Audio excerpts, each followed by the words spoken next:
কলকাতার RG Kar medical college হাসপাতালের রাতের ডিউটির সময় নারী চিকিৎসককে ধর্ষণ ও খুনের ঘটনায় ভারতে ১৩০টি শহরে আন্দোলন চলছে। বিক্ষোভে উত্তাল ভুক্তভোগী চিকিৎসকের নিজের শহর সিটি অফ জয় কলকাতা। সেখানেই তার সহকর্মী জুনিয়র চিকিৎসকরা ৩০ দিন ধরে আন্দোলন করে যাচ্ছেন।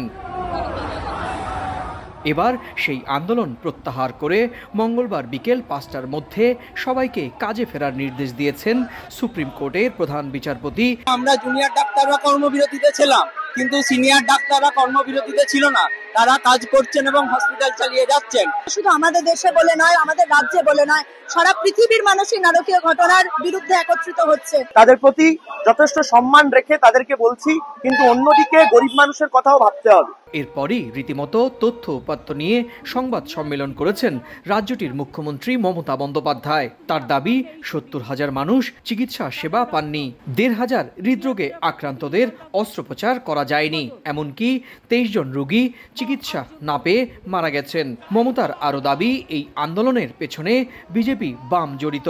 এ সময় বাংলাদেশ প্রসঙ্গ টেনে এনে মমতা বলেন, বাংলাদেশে যা হয়েছে সেটা বাংলাদেশেই হয়েছে, বাংলাদেশ আর পশ্চিমবঙ্গ দুটো আলাদা। পুলিশের হাত থেকে সবটাই কেড়ে নিতে চান রাজ্য সরকারকে, কেন্দ্রীয় সরকারের এর মধ্যে পুরো চক্রান্ত আছে।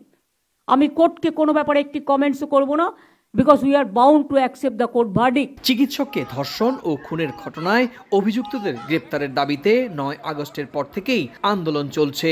এই ঘটনায় মমতা প্রশাসনের বিরুদ্ধে উদাসীনতার অভিযোগ আন্দোলনকারীদের। চিকিৎসকদের সঙ্গে সেই আন্দোলনে একাত্মতা জানিয়ে মাঠে আছেন সাধারণ মানুষও। যদিও তৃণমূল শাসিত রাজ্য সরকারের দাবি, এই ঘটনায় পুলিশ ও প্রশাসন ব্যবস্থা নিয়েছে, যেহেতু মামলাটি দেখছে সুপ্রিম কোর্ট আর তদন্ত করছে কেন্দ্রীয় বাহিনী সিবিআই, তাই রাজ্য সরকারও সবার সঙ্গে এই ঘটনার দোষীদের বিচার চাইছে।